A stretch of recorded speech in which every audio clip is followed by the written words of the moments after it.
السلام علیکم viewers, doctor Irfan Mughal here. ناظرین، آپ تصویر میں ایک گول مٹول بچہ دیکھ سکتے ہیں۔ بظاہر صحت مند نظر آنے والا یہ بچہ دراصل کشنگ سنڈروم نامی ایک بیماری کا شکار ہے۔ یہ بیماری ہمارے جسم میں پائے جانے والے ہارمونز کے مسائل کی وجہ سے ہو سکتی ہے، یا پھر نیپی ریش میں یوز ہونے والی ہائی پوٹینسی اسٹیرائڈز کی وجہ سے ہو سکتی ہے۔ تصویر میں دکھایا گیا موٹا تازہ بچہ ایکسیسو اسٹیرائڈ یوز کی وجہ سے کشنگ سنڈروم نامی بیماری کا شکار ہو چکا ہے، جو کہ انتہائی خطرناک بیماری ہے۔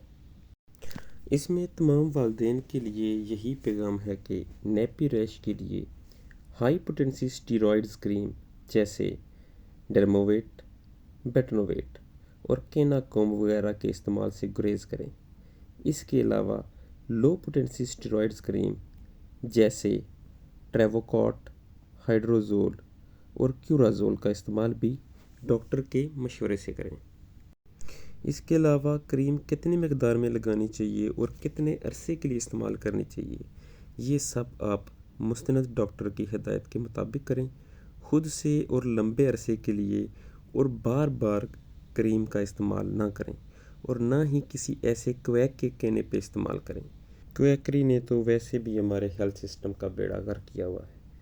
اس کے علاوہ نان اسٹیرائڈل کریم کا استعمال بھی کیا جا سکتا ہے، جن میں شامل ہیں ریشنیل، سوڈو کریم اور پیڈز کریم۔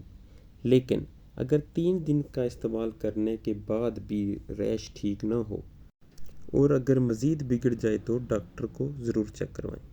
اس کے علاوہ کچھ ہوم ریمیڈیز بھی ہیں جو نیپی ریش کے لیے استعمال ہو سکتی ہیں، جیسے سرسوں کا تیل ہو گیا، کوکونٹ آئل وغیرہ ہو گیا، اور کارن فلور کے استعمال سے بھی بہت اچھے رزلٹ مل رہے ہیں۔ اس لیے تمام والدین سے یہی گزارش ہے کہ اپنے بچے کو ایسے موٹاپے یعنی کشنگ سنڈروم نامی خطرناک مرض سے بچائیں اور اسٹیرائڈز کا استعمال کم سے کم کریں۔